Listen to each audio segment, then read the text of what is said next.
한 국가가 질서를 잡으려면은 원칙에 충실해야 된다.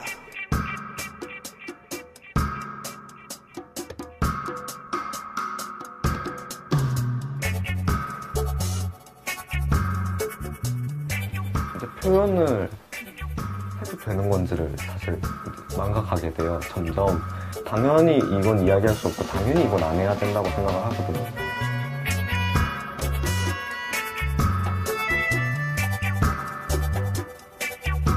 네티즌들 8명 그 영상 퍼다 날랐다고 또 형사고발하고 써놓은 글이라도 지우게 되고 자기가 앞으로 글을 쓸 때는 한 번 더 자기에게 문제가 생길 경우를 대비해서 자기 검열을 하게 되고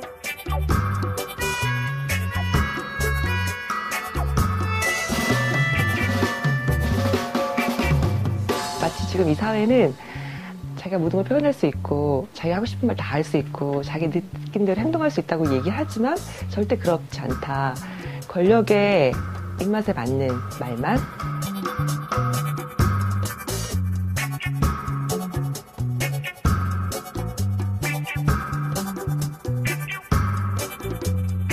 말을 가려서 하게 됐죠. 그게 조금 이게 개인이 지기에는 조금 좀 부담스러운 짐이다라고 생각이 많이 들어요.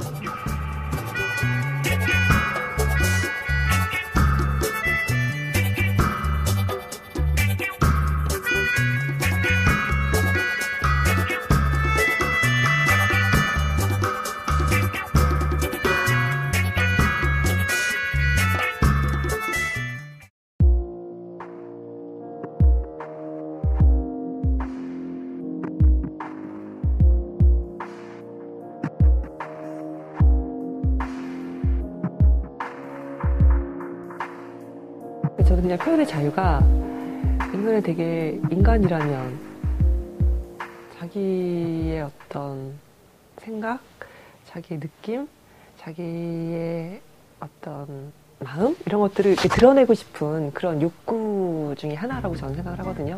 자기가 생각하고 느끼고 또 말하고 자기 감정 이런 거 다 표현하고 싶어 하고 그래야지 또 인간들 안에서의 의사소통이 이루어지고 그러면서 인간이 어떤 사회라는 존재 속에서 자기를 확인하는 과정이라는 생각이 들거든요. 표현의 자유가 되게 하여튼 인간의 어떤 본질 중에 하나다. 이제 그런 생각이 들고요.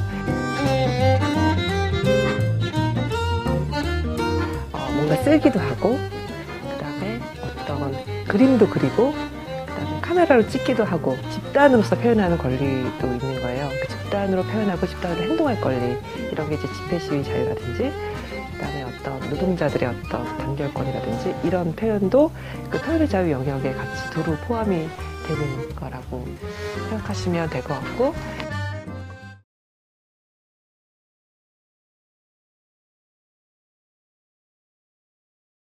우리나라에서 이 표현의 자유를 근본적으로 억압하는 구조는 사실 대한민국이라는 나라가 생긴 이후에 계속 있어 왔고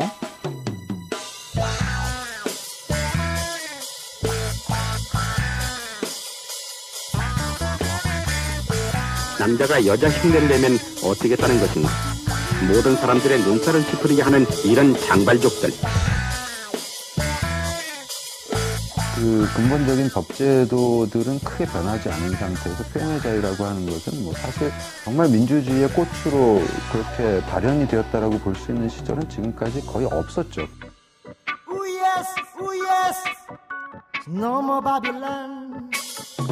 우리 헌법도 21조에서 표현이라는 말은 쓰고 있지 않지만 언론 출판의 자유, 집회 결사의 자유를 보호하고 있고 그런데 우리의 실상을 보면 실제로 과연 표현의 자유라고 하는 것이 그런 그 국제인권규범이 이야기하는 정신 또 헌법의 정신에 맞게끔 그렇게 보장되고 있느냐라고 하는 거를 전체적으로 봤을 때는 그렇지 않다.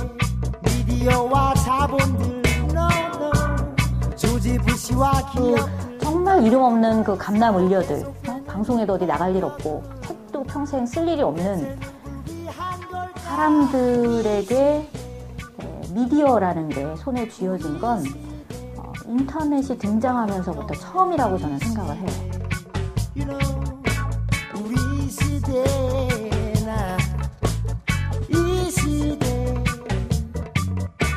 우리 시대 가장 대표적인 문제는 대통령이나 정부를 비판하는 게시물들이 사라진다는 거예요. 사라지는 명분은 명예훼손이라는 이유로 혹은 보기가 안 좋다는 이유, 유해하다는 이유로 사라지고 있어요. 대표적인 게 이 MB라는 표현인데요. So many people dying in this time. You know, 파괴와 살인만이 남은 전쟁. 우리에겐 변혁이, 그들에겐 사랑이.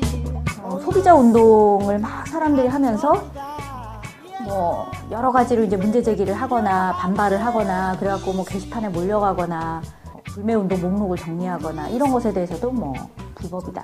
2008년도 5월 달에 촛불 딱 일어나자마자 법무부 장관이나 이런 사람들이 모여서 광우병 괴담 절대 봐주지 않겠다. 그 다음에 벌어진 또 유명한 사건이 이제 미네르바 사건이죠. 2009년에. 이 사람은 허위의 글을 올렸다는 이유만으로 구속이 됐어요. 근데 이 사람이 굉장히 많은 글을 올렸는데 그 중에 팩트랑 정확하게 일치하지 않았다. 그 팩트라는 건 정부가 발표한 내용과 일치하지 않았다는 이유로 이 사람이 이제 구속까지 됐었고요. 권리라는 가치를 지키는 것이 얼마나 힘든 것인지.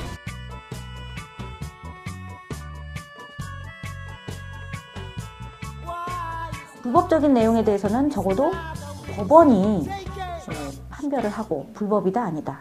불법이면 불법에 따른 책임은 어떻게 져라. 이걸 보통 법원이 하거든요.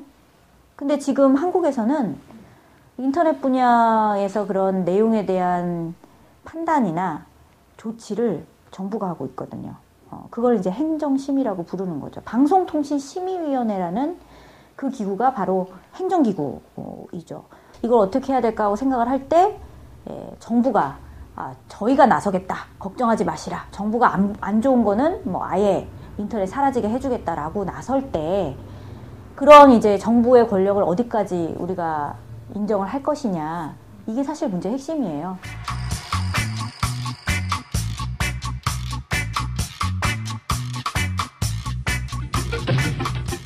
옛날 어린이들은 호환, 마마, 전쟁 등이 가장 무서운 재앙이었으나 현대의 어린이들은 무분별한 불량 불법 비디오를 시청함으로써 비행 청소년이 되는 무서운 결과를 초래하게 됩니다.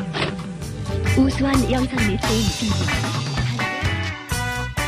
20세 전까지 포르노를 보다가 20세 이후에 포르노를 보게 한다는 것 자체가 좀 말이 안 되잖아요. 그럼 뭐 19세가 딱 넘어서면은 또 다른가? 과연 다를까? 그건 또 아닌 것 같고 포르노나 이런 유해 매체라고 분류되는 게 사실 기준이 명확하지 않은 것도 있지만 정말 유해하다면은 모든 사람이 보지 못하게 해야 되는 거고 모든 사람에게 규제해야 되는 것인데 어째서 청소년만 규제가 되는가?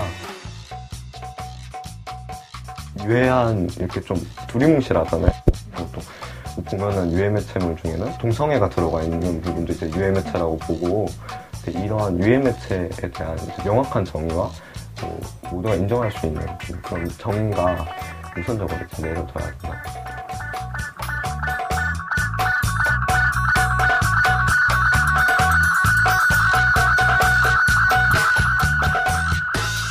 사회적으로는 선거권도 부여되지 않고 있고 정당도 가입할 수 없고 어떤 선거운동이나 선거활동, 정치에 관련된 활동도 할 수가 없고 이런 상황들이 청소년의 표현 자유를 굉장히 많이 침해를 하고 있죠.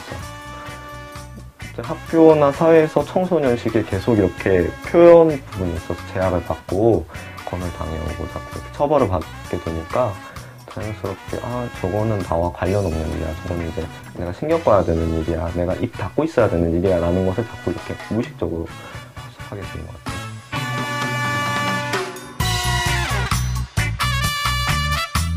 민주화 10년이라고 하는 민주정부 10년이라는 그 기간 동안에 사실 굉장히 착시 효과가 있었다라는 생각이 좀 전 들었던 게, 그러니까 어찌됐건 그 절차적인 남아 자기들의 우리의 어떤 민주주의라는 것들이 확장되었다라는 그런 착각이 저는 일면 있었던 것 같고, 지금 현 정부에서 실제로 제도 자체가 개혁이 되거나 그런 건 별로 없어요. 다 이전 정부나 그 이전부터 쭉 존재했었던 국가보안법 같은 경우 60년 전부터 존재했었던 그런 법들이 쭉 이렇게 흘러오면서 이명박 정부 들어서 좀 특징을 구하자면, 그러니까 자의적인 남용이 극심해졌다 이렇게 평가를 할 수 있거든요. 근데 그 자의적 남용이라는 것은 결국에는 권력에 대한 감시와 우리가 얘기하는 그 민주주의라는 것이 얼마나 이렇게 위태로운가를 좀 확인할 수 있는 지점이라는 생각이 들거든요.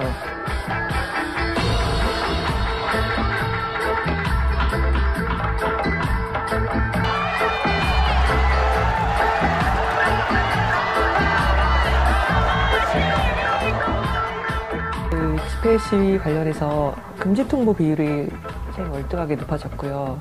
이전 정부에 비해서 그것은 대개는 공공안녕 부분으로 인해서 집회를 금지한다는 건데, 사실 그런 부분이 좀 권력의 자의적인 남용이라고 평가할 수 있는 지점이고, 그리고 이제 이명박 정부 들어서는 아까 이게 기자회견, 퍼포먼스, 거리에서 자유롭게 1인 시위나 이렇게 쭉 이렇게 사람들 여럿이서 모여서 한꺼번에 이렇게 릴레이 뭔가 하는 거, 이런 거 다 이제 집법 위반으로 걸려든 케이스도 많이 있었고요, 초반에는.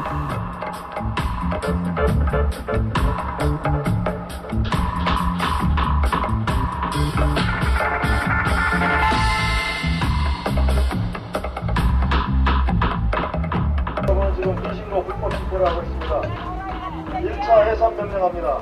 집회도 모르고 3번에도 몰라. 규정에 따라 2차 해산 명령 바랍니다. 무슨 꼴이 있을 말인데? 도축법 규정에 따라 3차 해산 명령합니다. 5분 후에 검거 작전을 하도록 하겠습니다. 야, 뭐 하는 거야? 야, 그대로 오세지 야, 그냥 뭐하는 사람이야? 말로만 법하고 얘기하지 말고 당신들이 법을 지키란 말이야.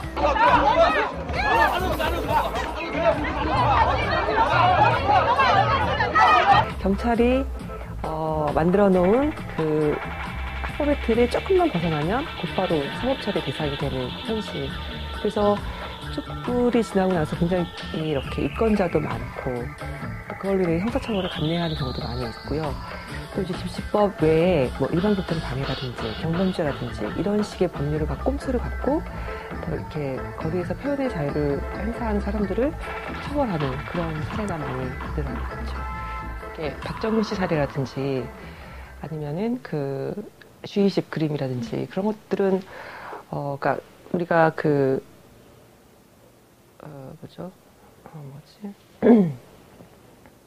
우리가 되게 자유롭고 평등한 사회라는 그 착각에서 어떤 자유가 침해될 수 있는지를 저는 잘 보여줬다고 생각하거든요. 그러니까 마치 지금 이 사회는 자기가 모든 걸 표현할 수 있고 자기가 하고 싶은 말 다 할 수 있고 자기 느낌대로 행동할 수 있다고 얘기하지만 절대 그렇지 않다.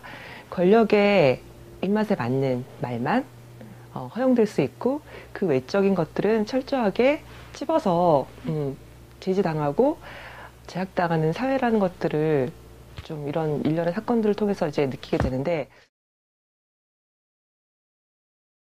북한 조국통일 평화위원회인가 거기서 이제 거기 산하기관인 이제 우리민족끼리 우리민족끼리가 이제 검찰의 말을 빌리자면은 대남 선전선동을 이제 목적으로 하는 그런 트위터 계정을 제가 몇 번 리트윗을 하고 좀 많이 리트윗을 했어요. 재밌어서. 그래가지고 그거랑 이제 유튜브에서 이제 쉽게 이제 볼 수 있는 북한 관련 영상이라든지 노래들을 이제 트위터에 게시를 하고, 그리고 이제 마치 이제 북한의 주의 주장에 찬동이나 이제 동조를 하는 듯한 이제 그런 글들을 몇 건 더 올렸다, 몇십 건 올렸다. 그게 사실 이제 주요 이제 범죄 사실이에요. 트위터나 이런 거에 있어도 맨날 이제 정치적인 얘기나 이제 비판적인 얘기나 이런 것만 하는 건 아니에요. 대부분 신변 잡기나 이런 걸 한단 말이에요. 그러니까 그런 사람이 이제 무슨 법이 문제고 표현의 자유가 어떻게 됐고 이런 식으로 얘기를 하다 보니까 제 자신이 굉장히 답답하다고 생각을 해요. 그리고 제 주위 친구들도 그런 얘기를 많이 하고, 그리고 제 주위 친구들이 제가 입건이 되고 나서 이제 주위 친구들이 이른바 이제 위축 효과라는 거를 어느 정도 경험을 하고 있기 때문에 그런 거를 보기도 제가 좀 개인적으로도 많이 좀 마음이 무겁고 그렇게 돼요, 저는. 예. 뭐가 위법이고 뭐가 합법인지 그게 불명확하다는 거예요. 어쨌든 나는 싸워야 되는데 뭔가 침해를 받았으면은. 그래서 여하튼 좀 전보다는 좀 조심스럽긴 하지만 그래도 저는 좀 제 나름대로의 목소리를 안 낼 수는 없다고 생각을 해요. 그거는 저뿐만이 아니라 모든 사람들이 그래야 된다고 생각을 하고, 그거는 좀 궁금하더라고요. 도대체 나는 이런 일 겪기 전에 나는 어땠지? 나는 어떤 사람이었을까? 예, 어땠지? 예전에는 어땠지? 이런 생각을 해요. 그런 생각도 들고. 그러면은 가서 내가 그랬다면은 그럼 난 그 전으로 돌아가려면 내가 어떤 일을 해야 되지? 이런 궁금증도 생기고, 그런 좀 성찰의 기회가 어떻게 의도치 않게 생기게 됐네요.